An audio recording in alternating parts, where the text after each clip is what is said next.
우리가 진리를 아는 지식을 받은 후 짐짓 죄를 범한즉 다시 속죄하는 제사가 없고 오직 무서운 마음으로 심판을 기다리는 것과 대적하는 자를 태울 맹렬한 불만 있으리라.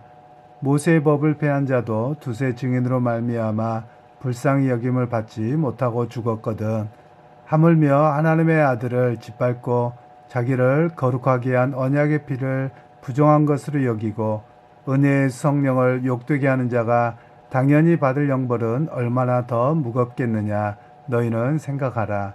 원수 갚는 것이 내게 있으니 내가 갚으리라 하시고 또다시 주께서 그의 백성을 심판하리라 말씀하신 것을 우리가 아노니 살아계신 하나님의 손에 빠져 들어가는 것이 무서울진저 전날에 너희가 빛을 받은 후에 고난의 큰 싸움을 견디어 낸 것을 생각하라.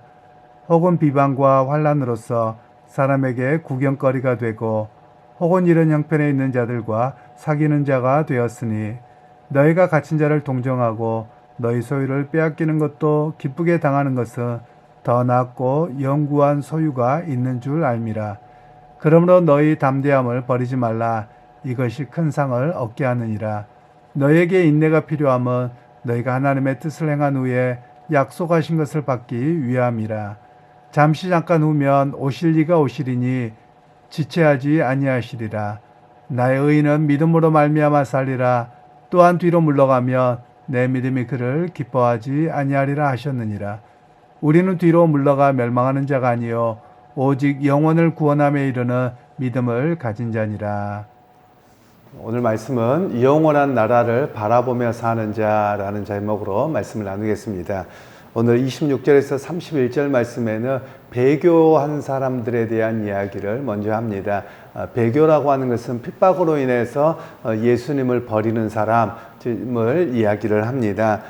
분명히 그들은 예수 그리스도 안에서 구원하신 하나님의 은혜를 알고 고백했음에도 불구하고 자기 눈에 보이는 핍박과 생존의 위협으로 인해서 예수님을 배교하고 또 예수님을 떠난 사람들이 그들 가운데 있었음을 이야기를 합니다. 그러면서 이야기하기를 모세의 법을 폐한 자도 두세 증인으로 말미암아 심판을 하셨는데 하나님의 아들이신 예수 그리스도를 통해서 맺으신 그 언약을 무시하고 짓밟고 배교한 사람들을 하나님이 가만두시겠느냐, 이렇게까지 이야기를 하고 있는 내용입니다.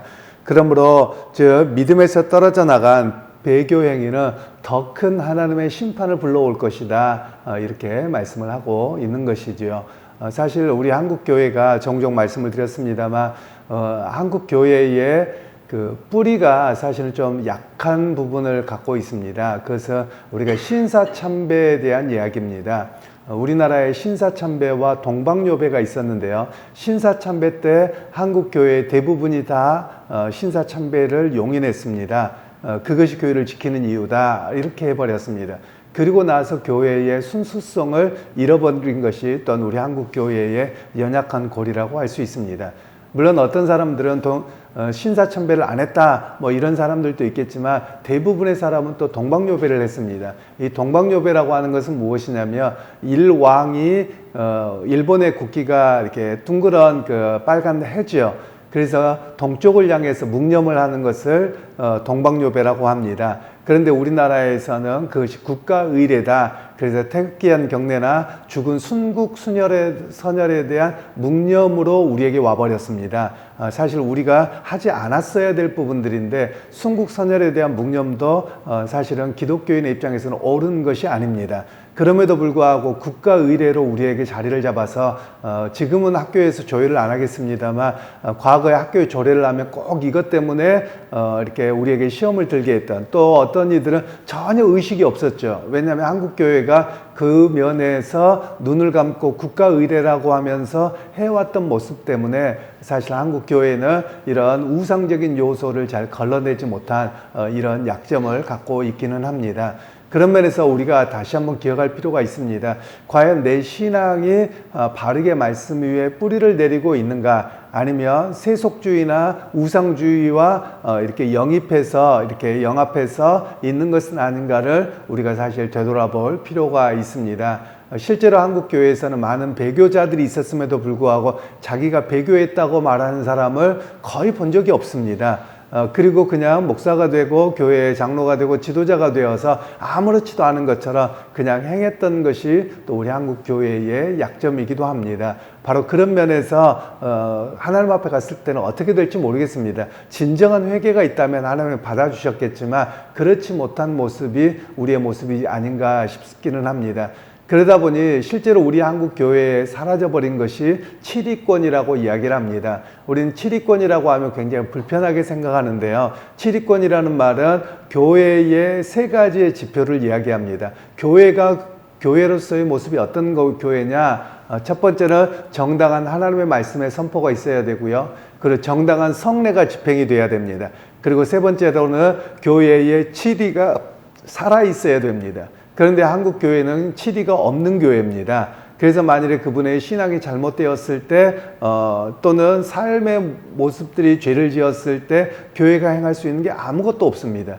사실 교회에 오랫동안 결석하고 있어도 교회에서 제적한다 이런 것도 굉장히 불편한 그런 상황이 되어버렸습니다. 그래서 교회로서의 어떤 그 회복의 모습이 사실은 좀 약점을 많이 갖고 있는 우리의 상황이 되어버렸습니다. 또한 우리가 누군가가 잘못했으면 당회로 불러놓고 이 사람을 신앙으로 권면해야 됩니다. 그런데 그거를 전혀 할 수 없는 세대가 돼버렸어요. 한국 교회가 현재 그렇습니다. 그런 면에서 보자면 우리가 한국 교회가 순수성을 회복하고 또 배교하지 않는 사람을 만들어내려면 좀 더 말씀을 따른 훈련과 교육이 사실 필요함을 우리에게 말씀하고 있는 내용들입니다. 그리고 이제 32절 말씀에는 수신자들은 이렇게 구원의 빚을 받은 후에 얼마 지나지 않아서 그들에게 닥친 핍박이 있었습니다. 그런 핍박 가운데서 어떤 사람들은 잘 인내하였던 모습이 있습니다. 그러니까 앞에 26절에 31절은 배교자들에 대한 하나님의 심판이 있음을 이야기하고 그리고 그 뒤에서는 그 핍박 가운데서도 흔들리지 않고 믿음을 인내하고 지켜냈던 이들을 하나님께서 지키실 것이고 그리고 주님이 속히 오셔서 너희들에게 보상하실 것이다. 이런 메시지를 주고 있는 내용입니다. 그러면서 이 본문의 말씀은 우리에게도 마찬가지입니다. 지금까지 믿음을 지켜왔다면 우리에게 앞으로의 삶에서도 어떠할 것이냐? 세상의 유혹과 파도가 거칠게 일어날 것입니다. 우리가 많이 경험하셨을 거예요. 코로나 시기에 여러분 어디를 가서 그리스도인들이 가서 밥을 먹거나 기도한다 그러면 벌써 사람들이 바라보는 시선이 불편했었습니다. 지금은 좀 나아지기는 했습니다만 불편한 정도가 아니라 비난의 수위가 굉장히 높았던 것을 경험했습니다. 그러면 시대가 더 그렇게 되어 가잖아요. 그러면 기독교인에 대한 비난과 핍박은 엄청나게 거세질 것입니다. 그런 가운데 우리가 어떻게 할 것이냐? 믿음을 끝까지 견고하게 흔들리지 않아야 된다. 이런 말씀을 우리에게 주고 있습니다. 그리고 34절 말씀에는 이제 비방과 환난과 구경거리와 빼앗김을 당했다 이렇게 말씀을 합니다. 핍박으로 인해서 비방이라고 하는 것은 거짓으로 고소하는 겁니다. 거짓으로 이거 잘못했다 저거 잘못했다 하는 것을 경험했고요. 환난은 폭력을 통한 박해를 당했습니다. 그리고 구경거리는 공적이고 공개적인 조롱거리를 당했고요. 그리고 빼앗기는 것은 폭도들에 의해서 재산을 빼앗기는 것을 경험한 시대가 바로 이때였었다라는 것입니다. 그럼에도 불구하고 이런 상황에서 믿음으로 끝까지 견디는 너희가 있었던 것처럼 너희가 어떤 상황에서도 믿음을 흔들리지 않아야 된다 이런 이야기를 하고 있는 것이죠. 사실 사람들이 살아가면서 여러 가지 모습들이 있습니다. 그것은 우리가 환난과 또는 조롱거리를 삼고 구경거리를 삼는 일들인데요. 여기에서 이야기하는 공개적으로 사람들에게 하는 것은요. 어느 우리 사회는 그렇게까지 하지는 않을 것입니다만 과거에 이 히브리서 기자가 이걸 쓰고 있던 로마 제국 시대 때는 사람들을 공적으로 세워서 이 사람 예수 믿는 사람이다 놀리는 것이죠. 그럼 놀리는 것으로 그치는 게 아닙니다.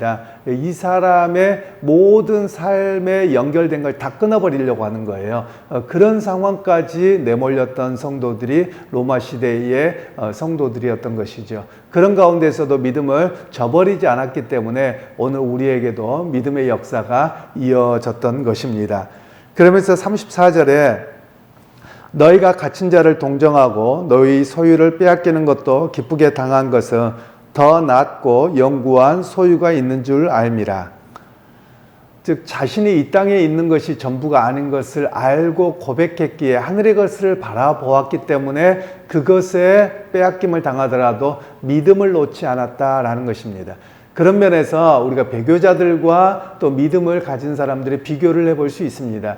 배교자들은 겉으로는 교회가 좋아서 즐거웠을지 모르지만 하늘의 가치 하나님 나라를 잘 못 믿은 거예요. 눈앞에 보이는 두려움, 걱정, 빼앗김, 생존, 위기 이런 것들이 더 강했던 것이지요. 그런데 믿음으로 승리한 자들은 비록 이 땅의 것을 다 빼앗김을 당하고 고난을 당한다 할지라도 내게 더 좋은 것은 하나님 나라요 천국인 것을 고백할 수 있기 때문에 그것을 이겨냈음을 말씀하고 있습니다. 그러면서 오늘 우리가 해야 될 일은 무엇이냐면 세상의 거센 파도에도 불구하고 믿음으로 이어지는 사랑의 공동체가 교회가 돼야 됨을 이야기합니다. 그래서 혼자 살아남기는 어렵습니다. 그래서 서로가 위로하고 격려하고 견뎌주는 그런 교회가 되어야 함을 오늘 본문에서는 또한 이야기를 하고 있습니다. 그리고 이제 35절에서 36절 말씀으로는 담대함을 잃어버리지 말고 하늘의 상을 바라보면서 나아가도록 우리에게 권면하고 있는 말씀입니다. 그러면서 우리가 이 땅에서 필요한 것이 무엇이냐? 인내가 필요하다는 거예요. 인내라는 말은 참음이고 견딤입니다. 비록 이 땅에서 고난이 찾아오고 어려움이 찾아온다 할지라도 나는 믿음의 사람이기에 끝까지 내가 그것을 견디겠습니다. 이런 견딤이 필요함을 우리에게 말씀을 하고 있습니다. 그리고 37절에서 38절 말씀에는 하박국 2장 3절 말씀을 예로 들면서 의인은 믿음으로 말미암아 살리라 라는 이야기를 합니다. 그러면 어떤 사람이 의인이냐? 핍박과 고난이 있던 세대, 그리고 하박국 시대에는 여전히 핍박과 고난도 있었지만 세상의 유혹과 세상의 그런 질서가 다 무너지고 이런 상황이었습니다. 계속 바뀌는 상황이었어요.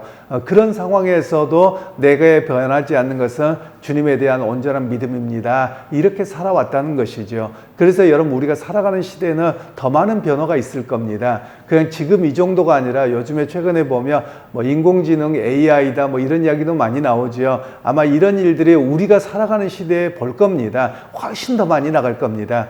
일반적으로 이야기할 때 그렇습니다. 코로나가 인공지능과 또 여러 가지를 몇 년을 더 앞당겼다고 이야기를 합니다. 오히려 많은 인공지능 학자들이나 이런 사람들은 늦춰야 된다고 이야기를 합니다. 이게 어떻게 사람에게 오히려 어려움을 주고 문제가 될지 몰라서 이런 과학의 발달을 좀 늦춰야 된다 이렇게 이야기를 하고 있는데 실상 코로나로 인해서 최소한 3년 이상 또는 어떤 사람은 30년이라고 이야기하는 사람도 있습니다만 그 이상을 땡겨버렸다는 거예요. 그래서 앞으로의 삶이 어떻게 될 것이냐 사실 굉장히 어려운 그런 시기가 되었습니다. 요즘에 뉴스에도 여러분 보시는 것도 알겠지만 인공지능이 대답하는 것 또는 그림을 그리는 거 보면 우리보다 더 잘합니다. 얼마나 빠른지 몰라요. 그래서 아마도 인간성을 상실하게 되는 그런 상황들이 오기가 쉽습니다. 물론 인공지능 자체가 죄악이다 이렇게 말할 수는 없을 것인데요. 인공지능이나 또 로봇이나 이런 것들이 일상화가 되어지면 사실 조금만 그것을 쓰는 사람이 잘못 악용하면 굉장히 큰 문제가 됩니다. 과거에 2013년 정도가 되는 것 같은데요. 그때 미국에서부터 해서 한참 이야기가 됐던 게 있습니다. 베리칩이라고 하는 것이었습니다. 그 베리칩이라고 하는 것은 손 이렇게 엄지손가락하고 검지손가락 그 사이에다가 칩을 삽입하는 것이었는데요. 많은 교회 신학자들과 목회자들이 연구를 하면서 이걸 어떻게 해야 될 것이냐. 보통 거기에 칩을 삽입하면 그 사람의 건강 상태 그리고 그 사람의 재정 상태 모든 게 다 정보가 공유가 됩니다. 그래서 그 사람이 물건을 사러 갈 때 그냥 지나가기만 하면 되는 것이었고요. 그리고 그 사람 건강에 문제가 있으면 바로 연락이 돼서 도움을 준다. 이런 이야기가 왔었습니다. 그런데 그리스도인들에게 있어서는 이것을 받으면 안 된다. 이것은 거의 사탄적이다. 라고 하면서 미국 총회에서는 거절을 했던 그런 이야기가 있습니다. 아마도 어떨까요? 저는 우리나라는 이걸 아무런 그런 적이 없이 그냥 받아들일 것 같습니다. 왜냐하면 우리는 편리함을 더 좋아하는 나라거든요. 그래서 여러분, 우리가 보통 버스를 탈 때도 보십시오. 우리에게는 선택권을 잃어버렸어요. 내가 현금으로 내고 싶은데 카드 아니면 안 됩니다. 또 어떤 데 가서 뭐를 사려고 하면 현금 자체를 안 받습니다. 카드로만 하는 경우가 있습니다. 물론 그 자체의 편리함이 있죠. 그런데 그 편리함 때문에 우리가 잃어버리게 되는 것은 인간성을 잃어버리게 되고요. 결국 모든 정보, 모든 것들이 중앙정부에서 다 하나로 통제가 가능한 사회가 되어가는 겁니다. 그래서 요즘에 차도 자율주행 이야기가 나오고 많은 이야기가 나옵니다. 지금 현재 차들도 우리가 운전하고 다니다 보면 제가 차를 어떻게 운행했는지에 대한 기록이 다 자동차, 현대나 기아 자동차로 다 갑니다. 이걸 데이터를 모으고 있거든요. 그러면 이런 사회가 되어지면 지금은 편리할 것 같지만 언젠가는 이런 모습들로 인해서 인간성 상실의 시대가 오고 사단은 그것을 놓지 않을 거라는 것입니다. 왜냐하면 사단이 영물인데 그냥 너희들 편리하게 살고 나 그거 상관 안 할게 이렇게 하지 않아요. 그러면 거기에서 리더를 누군가가 어떤 마음으로 조금만 잘못 사용하게 하면 엄청난 어려움이 되어질 것입니다. 예를 들면 우리가 크리스찬인가 아닌가 이런 것들 그냥 다 드러나는 것이죠. 그걸로 인해서 어떤 핍박이 올지 모르는 그런 시대를 우리가 점점 앞당기고 있습니다. 그런 면에서 오늘 우리에게 말씀하고 있는 것은 우리의 믿음을 끝까지 유지하고 이런 세상의 유혹과 거짓과 그리고 온갖 하는 것으로부터 믿음을 지켜야 함을 말씀하고 있습니다. 그러면서 이제 39절 말씀에는 하나님을 의지하고 그리스도의 재림을 기다리는 자는 박해와 위험을 잘 인내하고 담대하게 맞서서 싸울 수 있다라는 것을 말씀합니다. 즉 참 믿음을 가진 사람들은 세상에 비록 높은 파도가 있고 핍박이 있다 할지라도 그것을 이겨낼 수 있다. 너희가 그런 참 믿음 가운데 서야 된다. 이렇게 히브리서 기자는 말씀하고 있습니다. 오늘 우리가 살아가는 세상의 악함과 교묘함은 더 커질 것입니다. 우리가 살아가는 삶에서 보면 자기의 경제적인 이익과 관련되잖아요. 사람이 거짓말하고 권력을 동원하고 이런 것들이 일반화되어져 갑니다. 더 심해져 갈 겁니다. 과거에는 그냥 우리가 조금만 모하면 미안해요, 잘못했어요 이러면 넘어갔던 시대였다면 이제는 너가 뭔가가 실수했다고 이야기하면 네가 다 뒤집었어. 이런 사회가 점점 더 돼가는 그런 삭막한 시대를 우리가 살아가고 있습니다. 그런 면에서 오늘 우리는 해야 될 일이 믿음을 저버리는 배교가 일어나지 아니하도록 우리의 순수한 믿음을 지켜야만 할 것입니다. 또한 그뿐만 아니라 사단의 역사가 얼마나 교묘하게 일어날 것인지 문명의 이기를 통해서 어떻게 일어날지에 대해서도 우리는 좀 각성하고 있어야만 합니다. 그래서 우리가 기억할 것은 편리함 이런 것들을 추구하기보다도 편리함이 주는 그 뒤에는 분명한 대가가 있기 마련입니다. 그렇기 때문에 하나님 앞에서 과연 이 편리함의 사회 구조를 내가 거부하지는 못한다 할지라도 과연 나는 이 시대 사단이 역사하고 있는 이 시대 속에서 나의 믿음을 어떻게 지킬 것인가 사실 우리는 많이 고민해야만 합니다. 그리고 한 가지 기억할 것이 있습니다. 그것은 세상의 것이 전부가 아닙니다. 제가 자주 로마서를 말씀하면서도 말씀을 드렸지만 우리에게 끊임없이 세상은 어떤 이야기를 하냐, 뉴스를 들어보거나 사람들의 대화를 보면 하늘의 것을 관심 갖지 못하게 합니다. 이 땅이 전부인 것처럼 이야기합니다. 이 땅에서 먹고 사는 문제, 그리고 오래 사는 것, 안 아프는 것, 그리고 이 땅에서 조그만 행복들을 누리는 것이 우리의 전부인 것처럼 계속 우리에게 세뇌를 합니다. 사실 저는 이거는 사단의 역사라고 봅니다. 즉 우리에게는 이 땅의 것을 내려놓더라도 하나님 나라를 바라봅니다. 이런 고백이 있어야 되는데 우리조차도 세상 것이 전부인 것처럼 그렇게 나가게 되는 그런 일들이 오늘 우리 가운데 많이 있습니다. 그런 면에서 여러분 오늘 우리에게선 비록 세상의 것을 다 빼앗긴다 하고 내려놓는다 할지라도 나는 하늘의 가치와 하나님 나라를 결코 잃어버리지 않고 살겠습니다. 이런 결단이 여러분 가운데 있기를 소원합니다. 그래서 오늘 하루를 살아가실 때도 비록 세상에 발을 딛고 살아가지만 나는 믿음의 나그네자요 믿음의 순례자로서 살아갑니다. 이런 고백이 우리의 고백이 되기를 주님의 이름으로 축원합니다. 하나님 아버지 은혜를 감사합니다. 오늘도 주께서 함께해 주셔서 오늘도 배교의 시대, 핍박의 시대에 살았던 성도들의 이야기를 통해서 오늘 우리가 살아가는 시대에 어떻게 배교가 일어나고 어떻게 사단의 시험이 일어나는지에 대한 말씀을 들었습니다.